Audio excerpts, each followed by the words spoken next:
Ladies and gentlemen, distinguished guests, fellow students and scholars, good day to you all. It is with great purpose that I stand before you today to speak on a topic that lies at the heart of Africa's historical and economic journey. A topic titled From Chains to Contracts, the shift from slave trade to economic exploitation.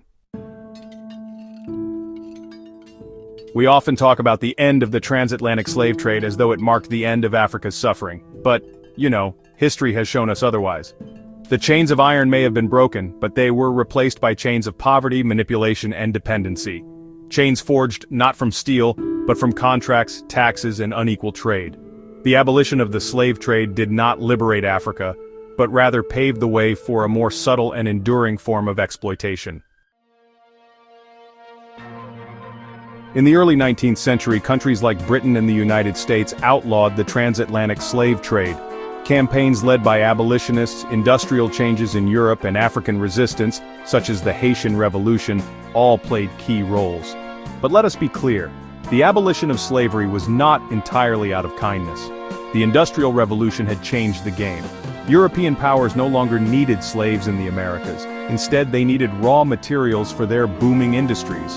And so, the old trade in people was replaced with a new trade in palm oil, cocoa, rubber, cotton, and gold.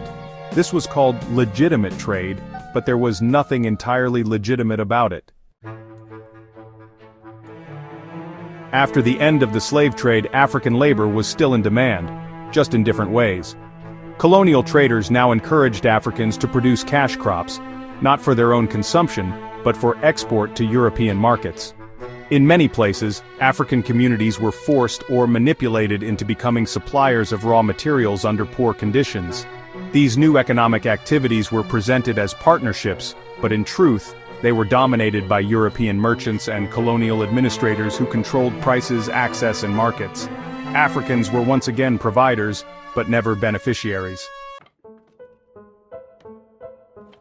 Then came the scramble for Africa, when in 1884 and 1885, European powers gathered in Berlin to divide Africa like a pie, without a single African at the table. Colonialism wasn't just about flag planting, it was about resource extraction.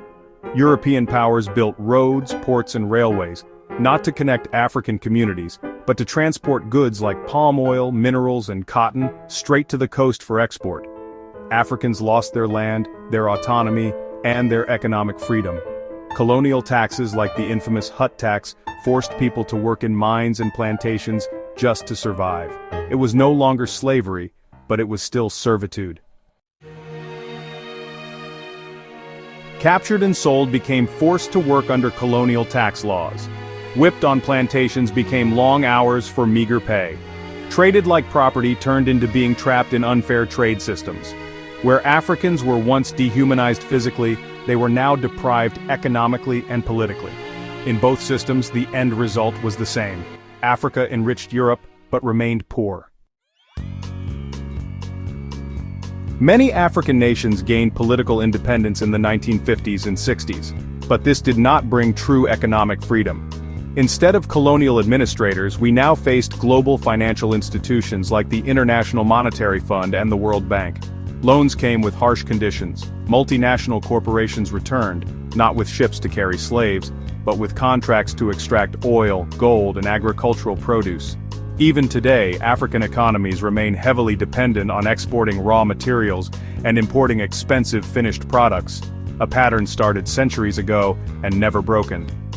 This is what we call neocolonialism, a modern form of exploitation that wears the clothes of globalization and investment. Despite centuries of exploitation, Africa has never been passive. From revolts on slave ships to independence struggles, from anti-colonial heroes like Kwame Nkrumah and Patrice Lumumba, to today's calls for economic justice and reparations, Africans have resisted, and continue to resist. Today the fight is not just for political power but for economic sovereignty, control over our natural resources, fair terms of international trade, and an end to the debt traps that keep us chained. In summary, the abolition of the slave trade did not bring Africa the freedom it deserved. It only changed the shape of the chains. We moved from being sold as bodies to being trapped as markets and laborers, from ships that took people to contracts that take wealth. But history is not destiny. The story of Africa is not only one of exploitation, it is also a story of resilience, resistance, and hope.